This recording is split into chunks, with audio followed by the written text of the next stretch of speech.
I'm not going to tell you that you need to love yourself, because for once, it's not about you. It's about the people who suffer because you couldn't look beyond your own insecurity and see that you were being manipulated as a pawn in someone else's game. Hi, welcome or welcome back to the channel. If you don't know me, my name is Catherine, and today, in light of the recent developments, I just wanted to share my thoughts around pick me culture and just see what the internet does with what I say. So without further ado, let's begin. Come to my attention that there is a very comprehensive network, disturbingly so, of female enablers when it comes to these very notorious sex traffickers, the likes of Jeffrey Epstein. Ghislaine Maxwell is really taking the fall for so many women who are still yet to be held accountable. Many would prescribe Ghislaine to the most explicit extremity of the pick-me girl status. And if you don't know what that is, essentially, a pick-me girl is a woman who panders with excessive compromise to the sympathies of men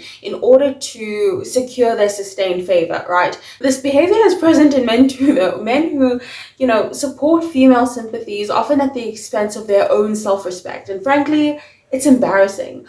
But I can understand it because it comes from a place of clear insecurity. It comes from a place, in my opinion, where one not only feels terribly displaced among peers within their own gender, but enslaved to concede to the approval of the opposite sex. If you're a guy, the colloquial term we kind of use for this behavior is, well, you cucked. And then if you're a girl, we call you a pick-me. There's also a self-righteousness that people can kind of sniff out when it comes to these particular types of individuals. It's kind of like a bad smell. It really turns people off, but more than just being unpalatable, there's one thing about this I want to address. It's more than just that. It's dangerous. I am learning this very, very slowly as I grow older, but trust me when I tell you this. At its best, being an emotional panderer will materialize at a cost to yourself. You will be flagrantly, and I mean unashamedly, walked all over, possibly cheated on, as we saw, in the disillusion of Destiny's Open Marriage, and publicly disrespected, as we've also seen Will Smith grow accustomed to over the years. And you can think what you will about Will and Jada Pinkett Smith, but we can all come to the consensus that one component of the marital pair habitually taking opportunities to passive-aggressively, if not sometimes just aggressively degrade their partner within a public context with no reciprocal admiration between the two of them is, at the very least,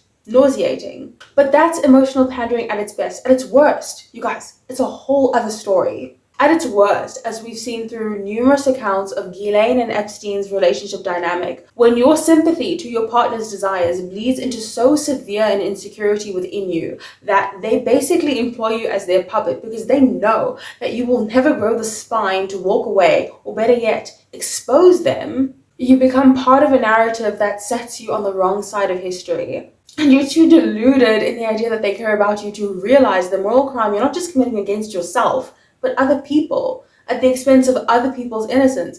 And I'm speaking so passionately about this because I've been there, and I am there, and I'm still working through it myself. But this is not a topic we can afford to be nice to ourselves about, I'm not going to tell you as a pick-me or as an emotional enabler, or I'm not going to tell myself that you need to stop because you deserve better. I'm not going to tell you that you need to love yourself, because for once, it's not about you. It's about the people who suffer because you couldn't look beyond your own insecurity and see that you were being manipulated as a pawn in someone else's game. What I'm saying is, with as much gentle sympathy as I can, because I do understand it, I do understand that these insecurities, guys, they're very deep, but also no tolerance for this kind of behavior.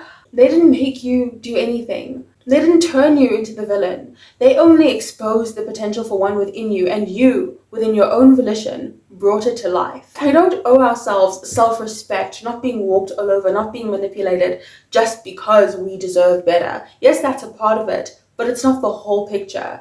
We owe it to society, because at the worst of our moral compromises in the light of severe insecurity, it's not just our self-respect, it's not just our self-esteem that suffers, it's other people embroiled in this story, and we need to take accountability and responsibility for that. So that's everything I have for you guys today.